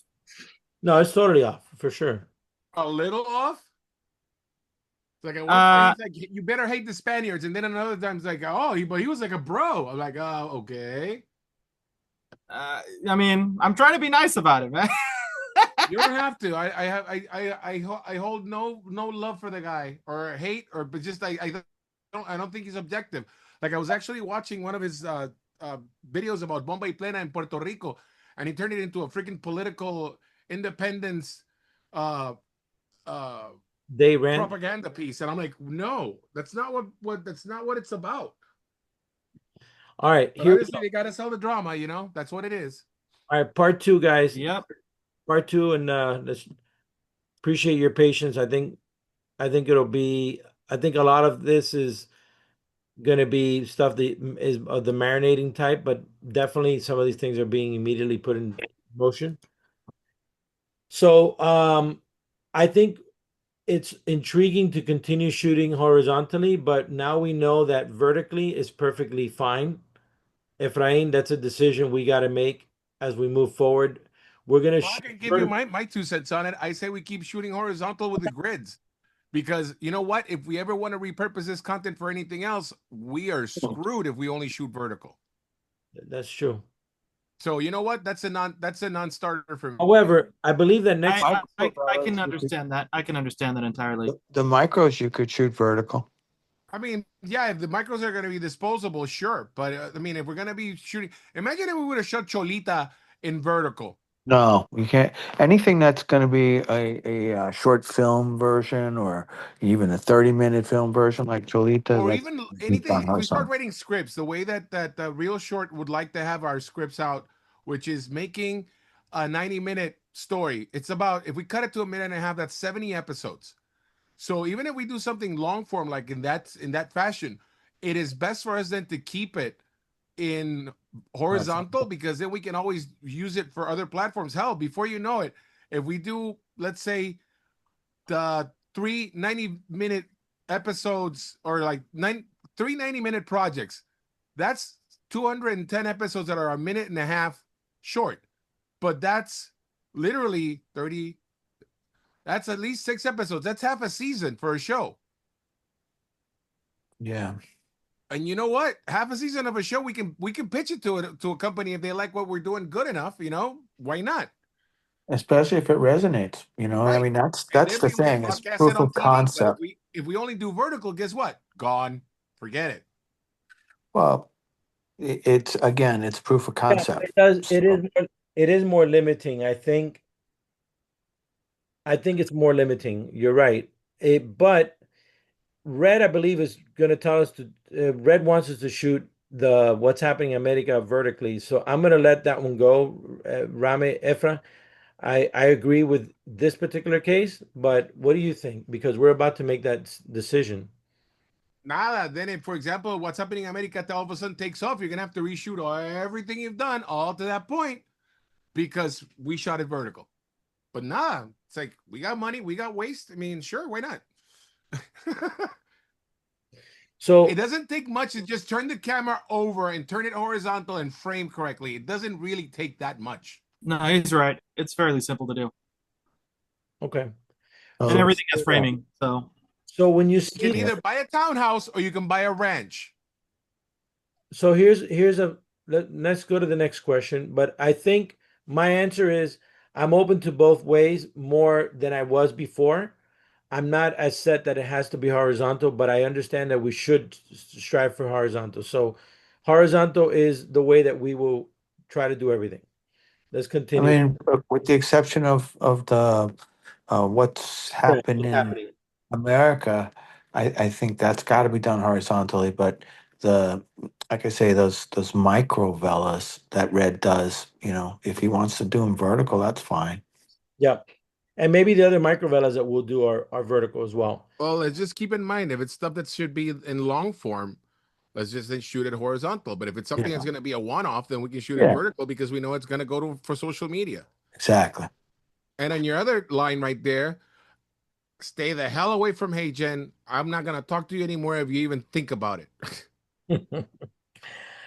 Oh, Efrain. Oh, No, Efrain. no, Efrain, nada. I actually tried to do a translation for Aidita and it sounded so freaking horrible. The first time sounded like Hindu guys were doing this, and then the other one was so monotone, it was boring.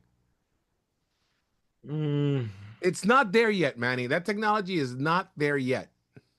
so YouTube just announced. Oh shoot, I gotta send this to I you. was just watching a movie on YouTube, and they have the technology there because I think this movie was dubbed into What's up, insiders? I'm So there's a English. major update from Univision. I'm sorry, from Univision, from YouTube.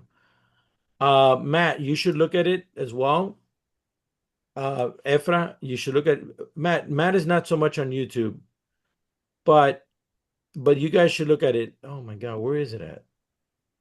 So it actually translates the second that the word is spoken. And sometimes the word, like in English, has maybe a couple of different ways of spelling it. So it'll spell the wrong one by mistake, but it's still a really good translation, word for word for word. I mean, just happens to be a strange language that it's translating. Okay. So it works pretty good. So let me get back to the document. All right, so there's a major change Univision, I'm sorry, YouTube is making about dubbing. So we may not need to do this. I think they're going to be automatically dubbing, or they're willing to automatically dub into other language. We'll see.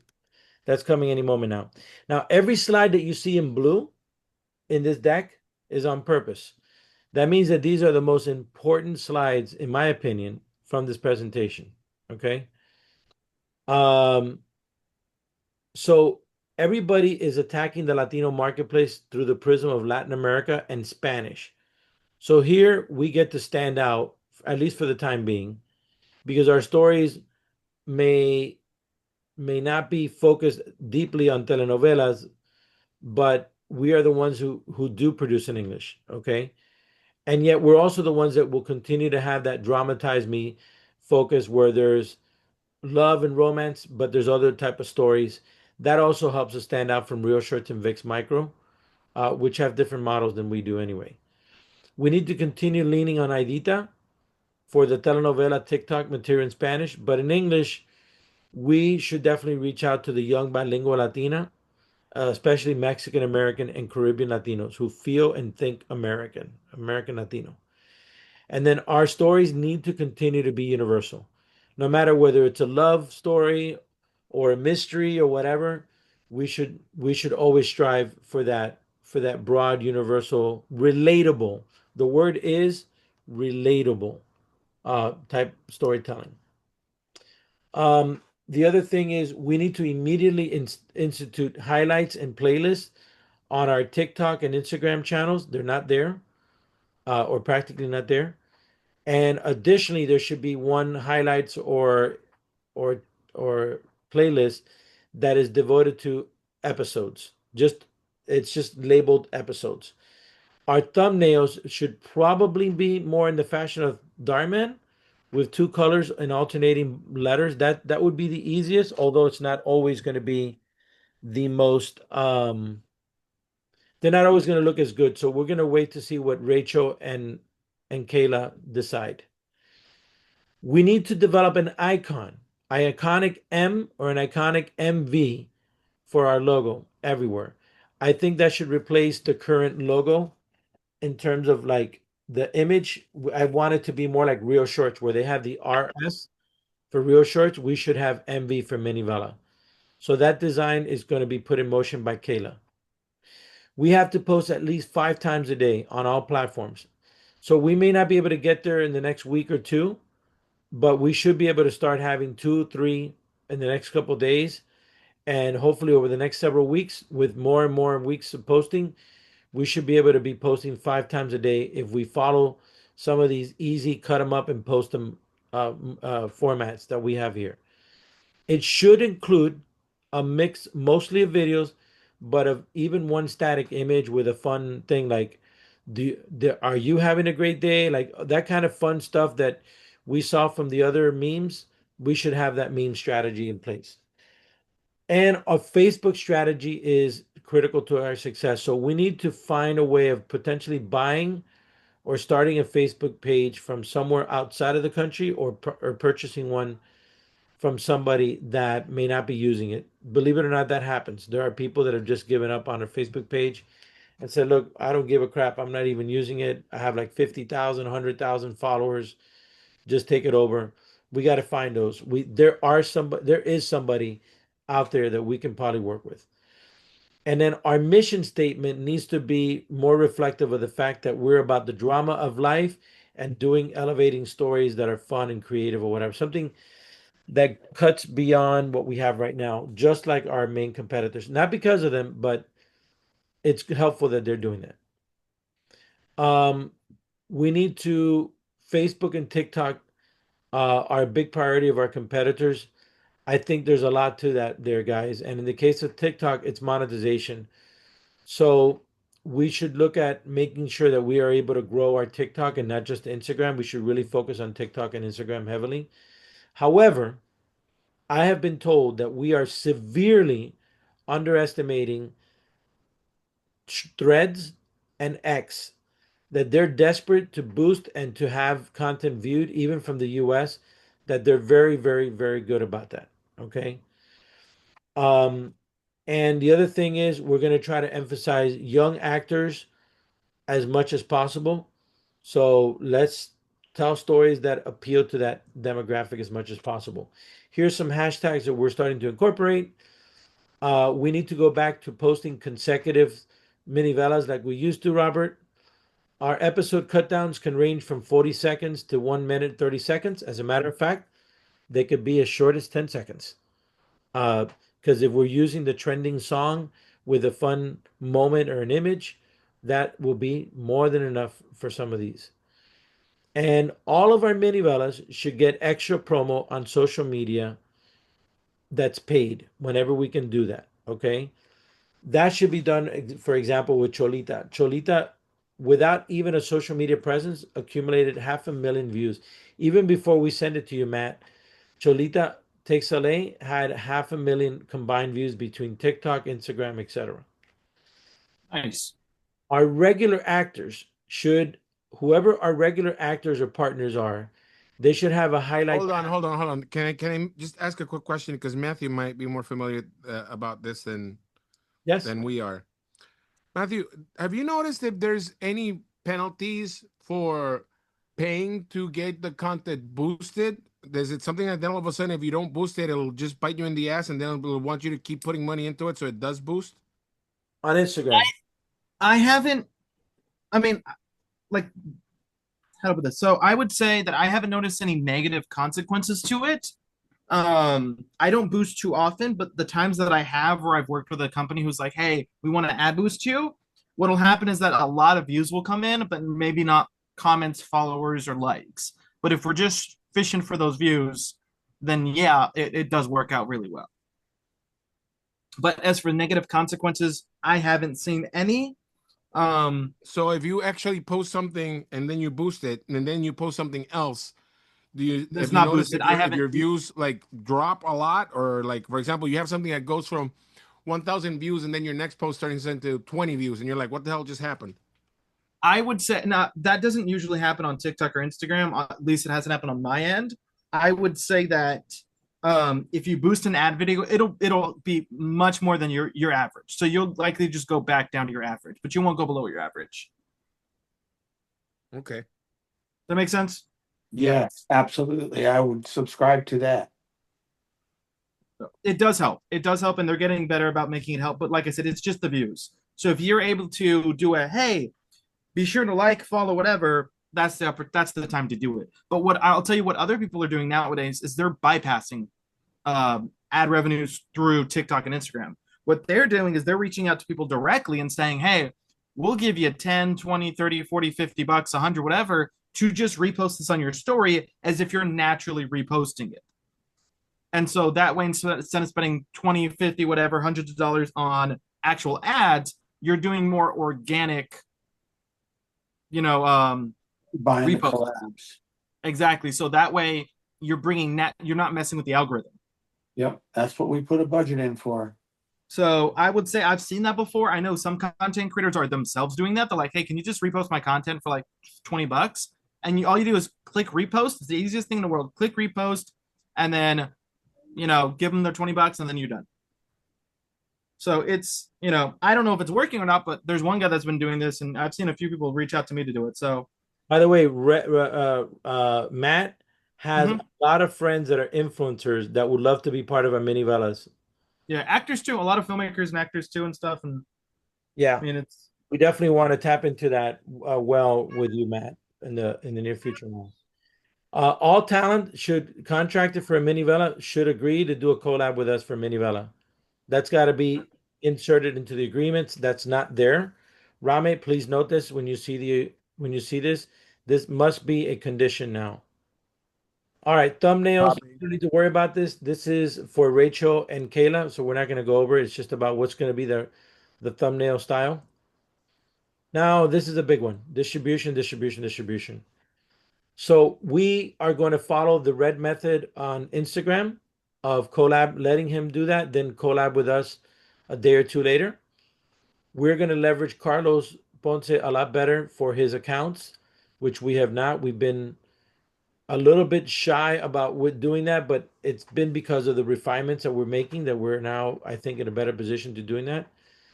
Um, and he will be able to contribute, I think, immediately if when asked.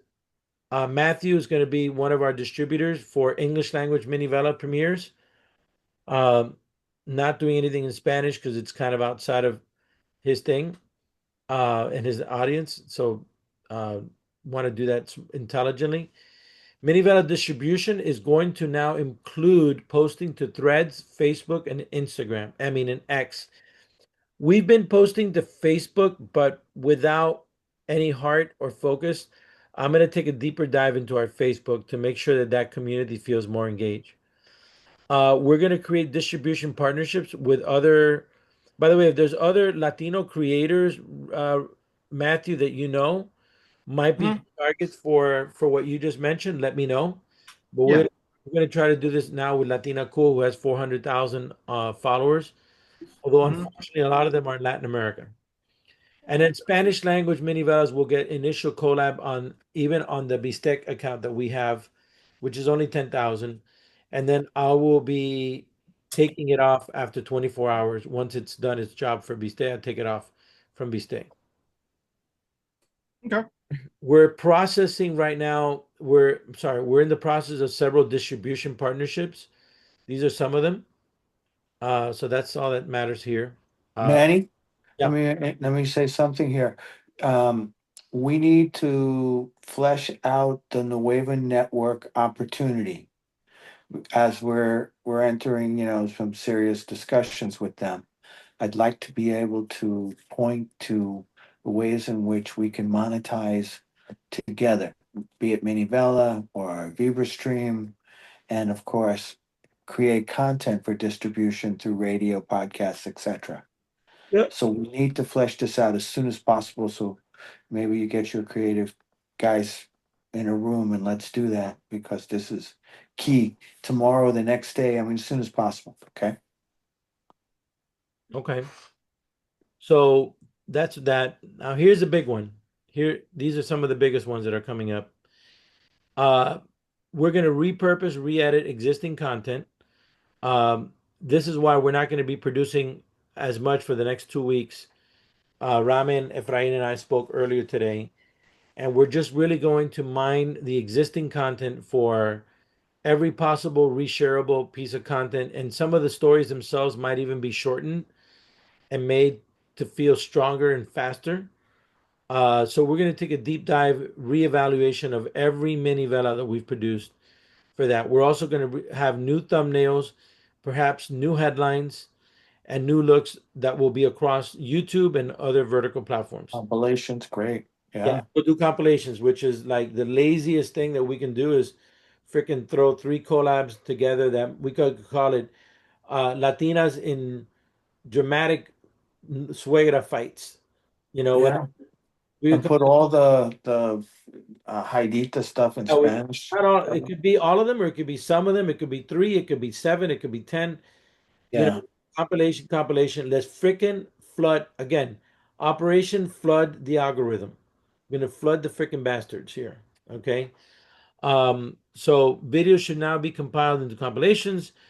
Uh, We can even put new music if needed, where needed, Efra, as well. All right. We did have a tremendous amount of success with that microvela that we did with What's Happening. I'm not going to go over it here again, but I think I just saw that it reached 5,000 likes, Robert, just on Instagram. So, and it has like 130, 140,000 views, which is terrific, right? It's what Red kind of predicted that we can do with him and Carlos Ponce together as they were. Okay. Um, and it's also the sweet spot. Like I was telling Matthew, we want to we want to have one even that's potentially one that we do with him, and we're going to define what that is, so that we're doing a microvela with Matthew every week, and we're compiling them and posting them. It might even be a father thing with him, and because he's really big with his family and his wife. It could be a variety of couples troubles. We're gonna figure that out, but we want to do one of these microvelas with Matt. We think it would be a fun thing to do, and he's down for it. True or not, Matt?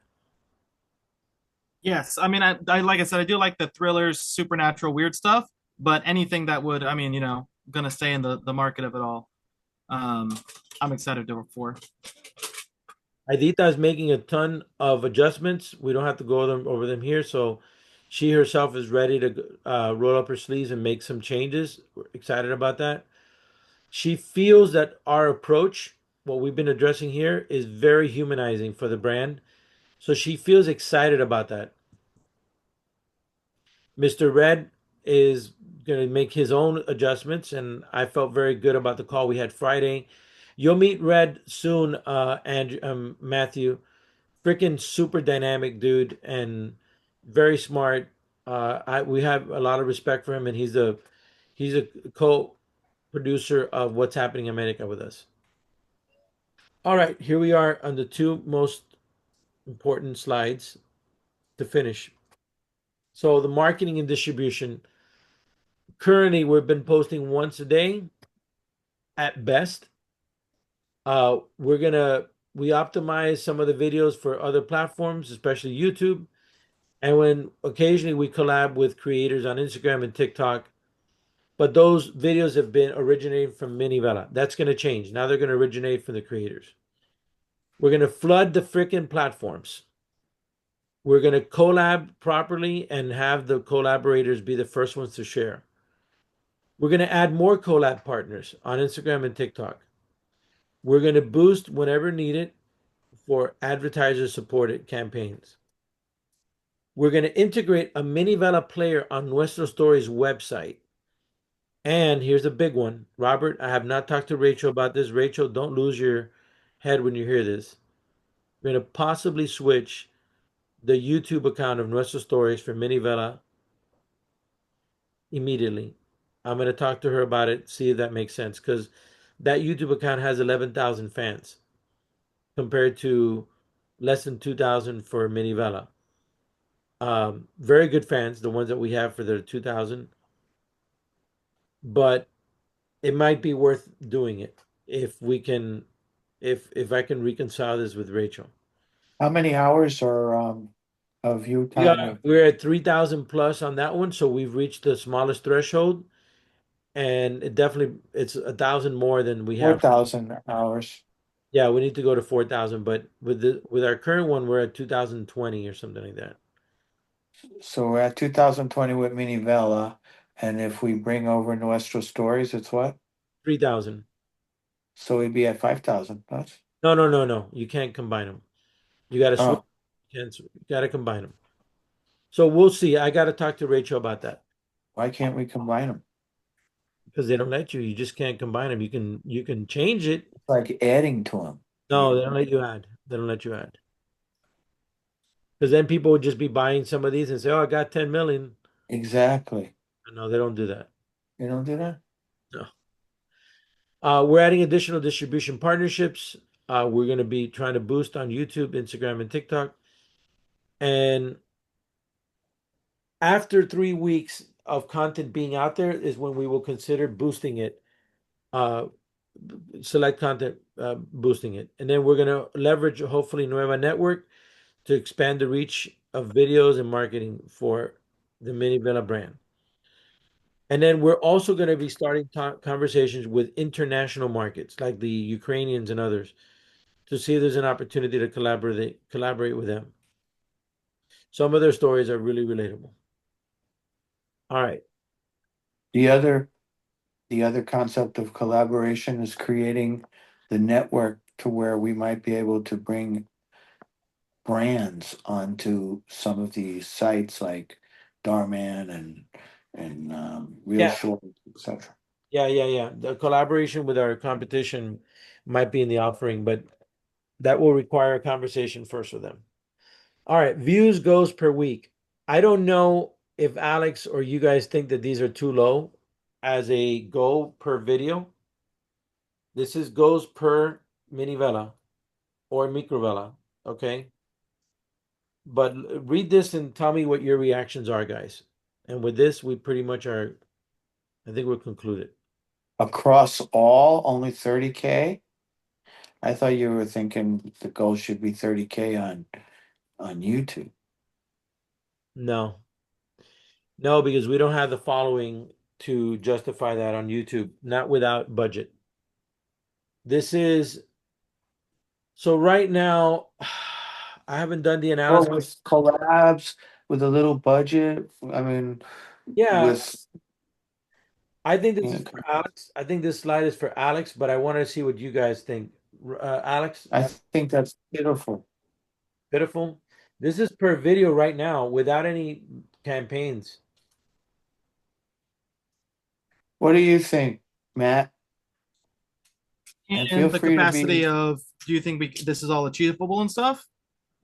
Do you think it's a lofty enough goal? I Thirty mean, thousand views combined, all social media. I think it's I know my ass. I think it's possible, but it's gonna take a lot of like daily effort to really get this into gear. I mean, this is like to get it from that kind of aspect it is a full-time job pretty much to do that. So if we're willing to do that, then yeah. Oh, but so are you talking about YouTube, Matt, or are you talking about in general, all of them? All of it, I think 30K is really reasonable. More than just on a single channel, though, that's when it's like, okay, this is possible, but this is going to require effort. I mean, obviously money and stuff helps, but yeah, this would require a lot of effort. That all channels is yes. Is All all channels should probably be, in my opinion, 50? at least. Okay. And I don't know that 60% are going to come from Instagram. I think this all remains to be seen, as we're still early in being able to judge.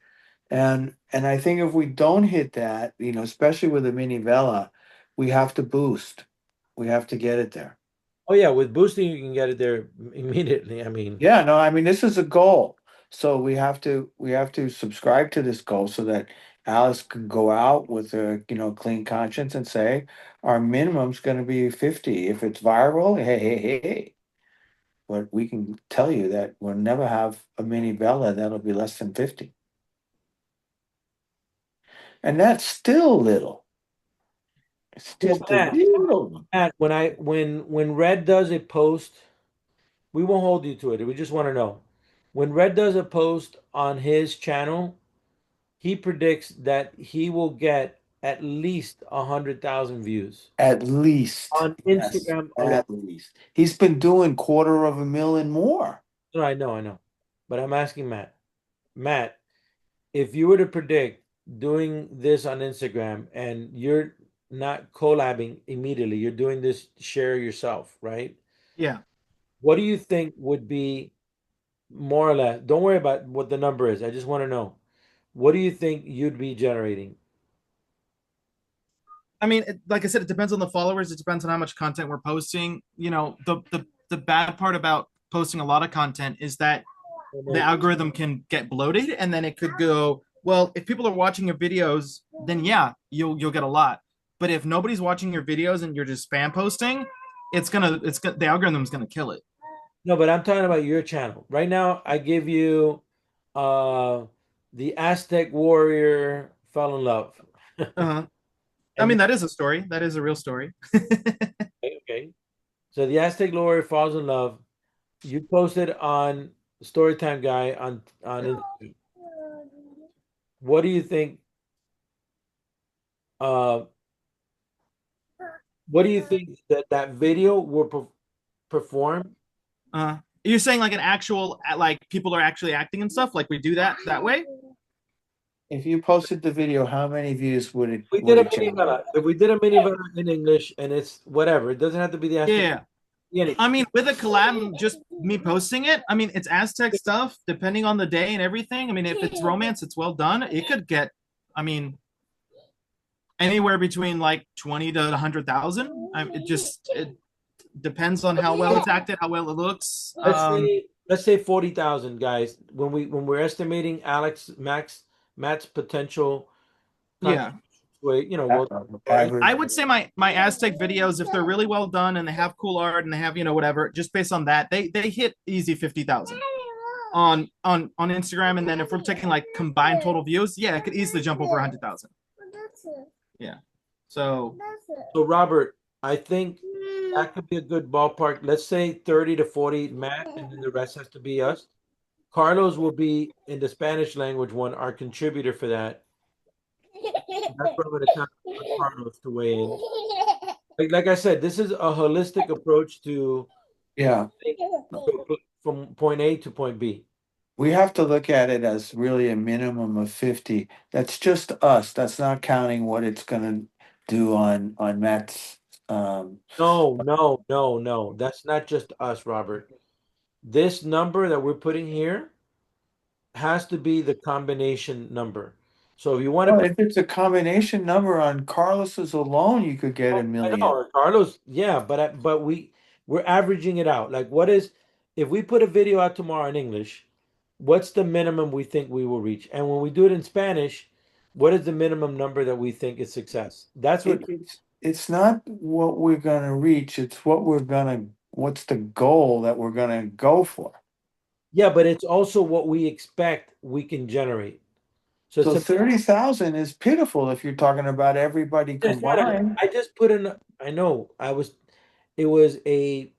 It was a number. We don't need to finalize this today. Two zeros to it. We can. You, Alex, and I can finalize this tomorrow, right? But I was putting it here for discussion. This was a for discussion. That's why this slide has a different look. Okay. That's what we got to figure out. But I have a ballpark that 60 to 70 will be success for this in English, and probably 50 to about that amount would be the best for Spanish. I Right? think you gotta go, if you're counting everybody and on a collab deal, everybody's individual sites, it's gotta be a six-figure number, otherwise it looks Robert, pitiful. Robert, yes, but that's when it's a collab with multiple parties. But we don't. Yeah, now that's what we should be Yeah, but we illustrating don't. here. I know, but we don't always do multiple parties. Sometimes it's just us. Sometimes it's us with one, two, or three collaborators. It really depends on the story. For example, we have this guy that Rame and I found here in Miami. He only has 50,000 fans on Instagram, right?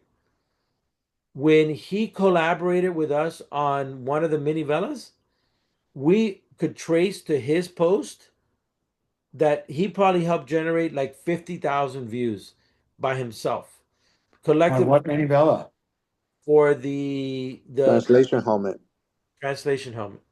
Wow. For our Instagram? Yeah, yeah.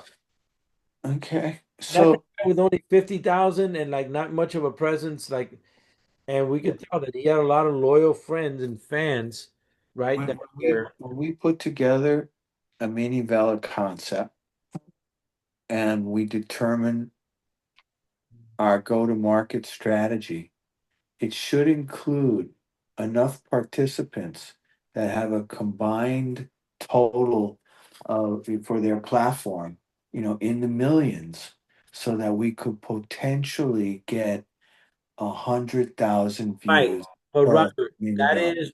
that is with paid campaigns. We can do No, that. no, no, no. I'm talking just with what you're talking about there.